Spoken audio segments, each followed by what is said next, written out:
কেমন আছো সবাই? আজকে এই রুই মাছগুলোকে আলু ফুলকপি দিয়ে রান্না করব।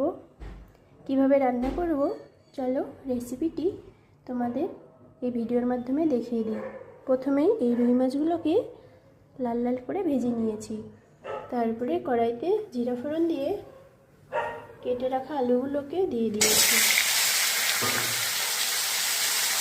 হালকা হলুদ গুঁড়ো, আলুগুলো লাল লাল করে ভাজা হয়ে গেছে, এখন উঠিয়ে নেব।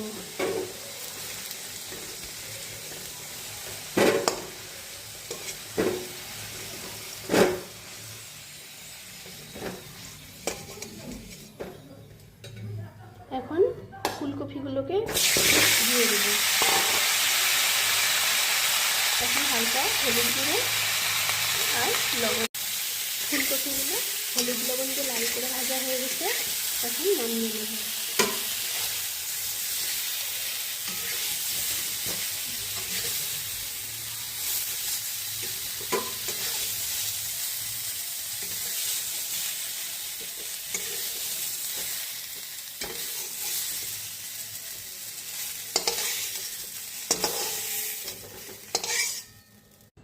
এখন কড়াইতে তেল দিয়ে বাটা জিরে, আদা আর লঙ্কা দিয়ে দেব। আমি তো আগে জিরা ফোড়ন দিয়ে দিয়েছিলাম, তোমরা চাইলে পরেও দিতে পারো। তারপরে এখন সামান্য হলুদ গুঁড়ো আর লবণ দিয়ে ভালো করে মশলাগুলোকে কষিয়ে নেব। তোমরা তোমাদের স্বাদ মতো লবণ হলুদ অবশ্যই ব্যবহার করবে।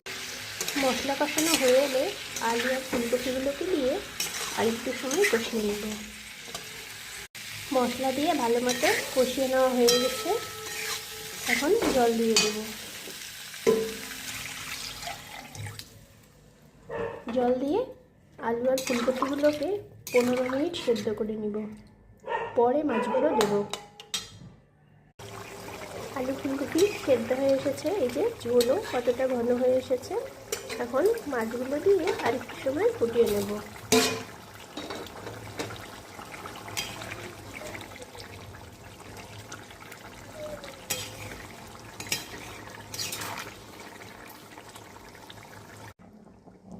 এই যে আমাদের মাছের ঝোল হয়ে এসেছে, গরম মশলা বাটা দিয়ে দিয়েছি, এখন নামিয়ে নেব।